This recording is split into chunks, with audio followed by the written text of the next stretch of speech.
My topic of speech is the real-time management and navigation tracking automotive system. In Polish, system sterowania samochodem i nawigacją w czasie rzeczywistym.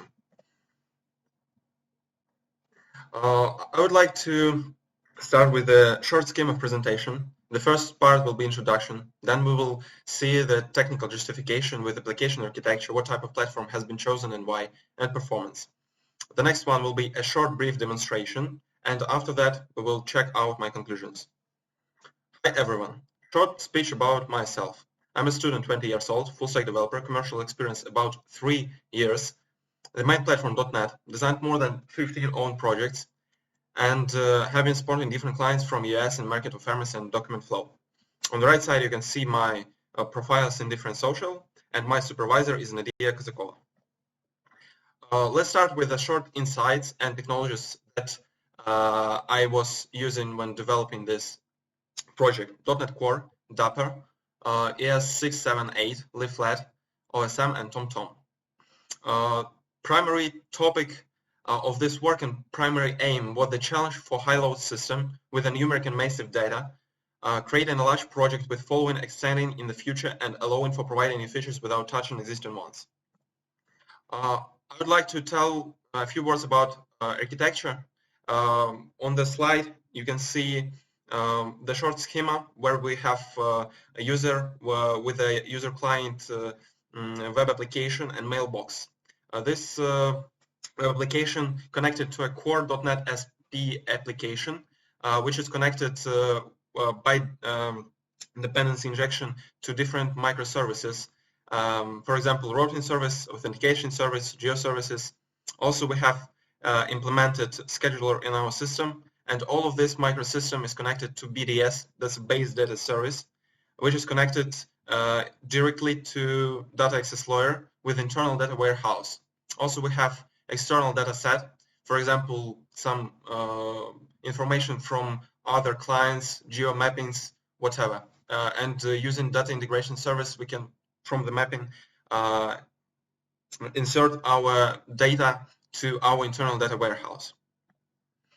I'd like to talk about lifecycle before we start looking in the project directly. The first of all, we have a request from user.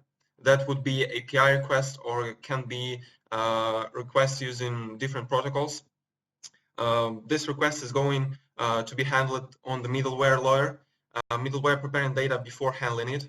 After that, this data going to be handled on core system. Core system using dependency injection inject services. The service can be executed in a parallel loop, and after that, if it's needed, service can take external resources, connection with external API or services. It also can be a pool as well, means that we can have several services processed at the same time. Here we have a set of different microservices included in the system. That's not all of the services, but let's start.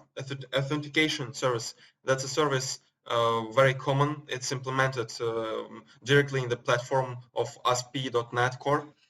Also, we have routing service. This service usually works for calculating distances or timings, whatever we want. Geo, this is a service for getting right away real-time location of buses and automotive objects.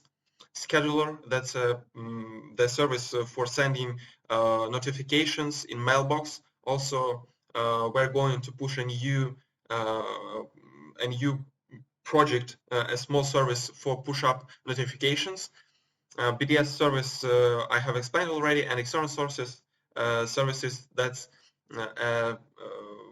a pool of those services. We have to get some external information from other clients. Let's start from the technologies. The first technology will be .NET Core, and let's talk about advantages of .NET Core. We have .NET Standard 2.1 that allows to build framework-dependent executables by default.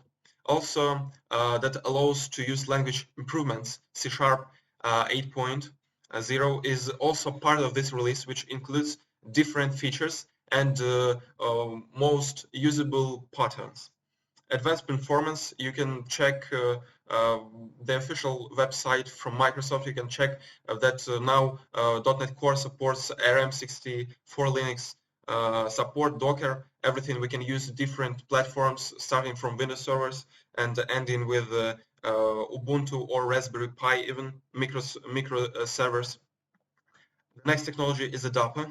Adapa, that's a king of micro ORM. It has a lot of different benefits.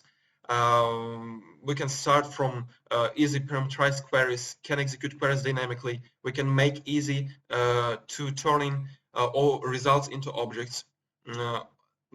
This ORM allows to write queries exactly what you need, and it is very efficient. Opposite to Entity Framework, you can check about 200% right now. Leaflet. Leaflet, that's a technology of interactive maps. Why it was chosen, not Google Maps? It's well documented, but Google Maps also well documented, but Leaflet allows you to use different plugins, and even you can write your own plugins to override logic. And also it's very user-friendly and flexible. And the next technology was used in the project is OSM, that's an OpenStreetMaps. It's exact and free.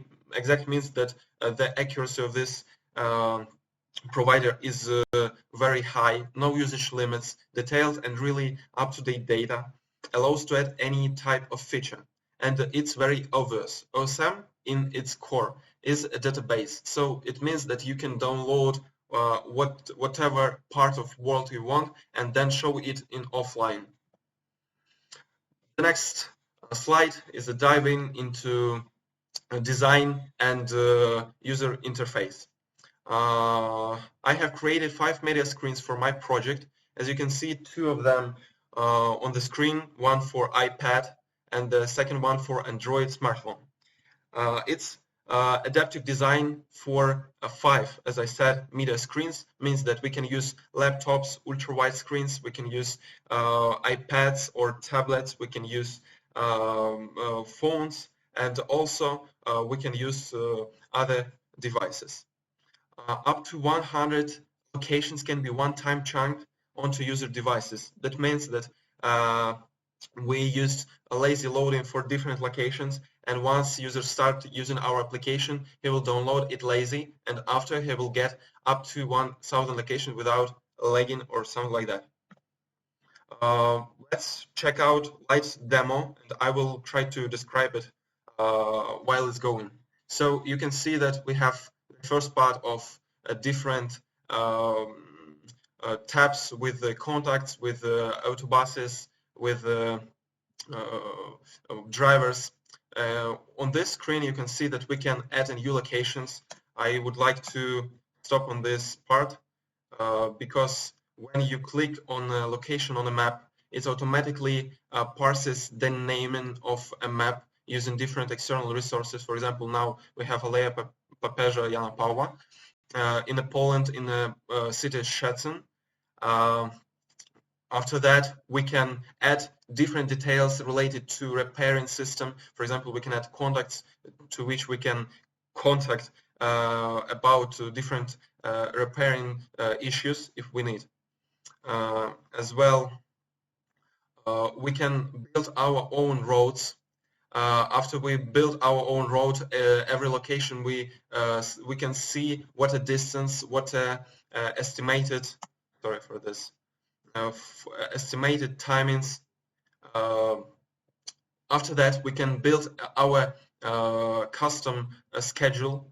This schedule based on time and distances we've got in our system, and intelligence artificial allows us to build an estimation. For example, how long will take to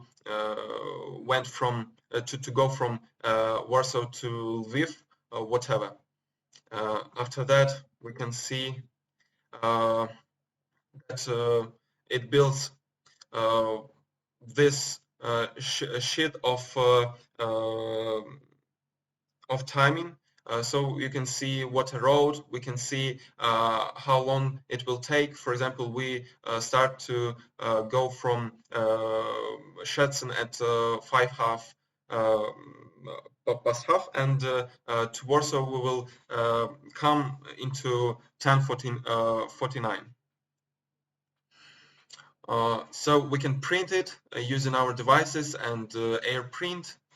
After that, we can create and schedule our trip using data. We can select color of our trip, and operators using this information can take decisions which will affect on the system directly. So conclusions. The best decision was to split and separate them up using microservice system. All locations are stored in chunks. The application can support in one time, as I said, about 100,000 locations and react without visible throttlings. Also, every road user makes will be saved in data warehouse. And when user will try to build a new road with some duplicated subroads, that will cause a get an action from stored data.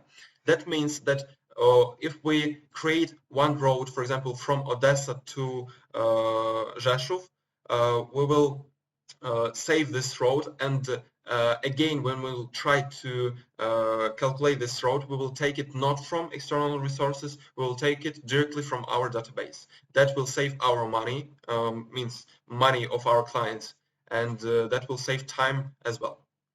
So not at all is implemented. I'm starting to implement it, step tracing. That means that we can trace every driver on his trip and check if we have some problems or issues. Also, I'm on a half of way of progress of trip. That means that we can estimate in real time what is the progress of trip, how many time left, and distance. Push-up notification, as I said in the beginning, is about of finishing, and scheduling. Scheduling means that we can schedule some new trips for clients, and other external resources is already implemented, as we saw on the previous slide of demonstration. Resources that I used to write this article and to write this project. And thanks for attention. Speaker was Nikita Dermenzhi, and you can check my GitHub as well. Okay, thank you.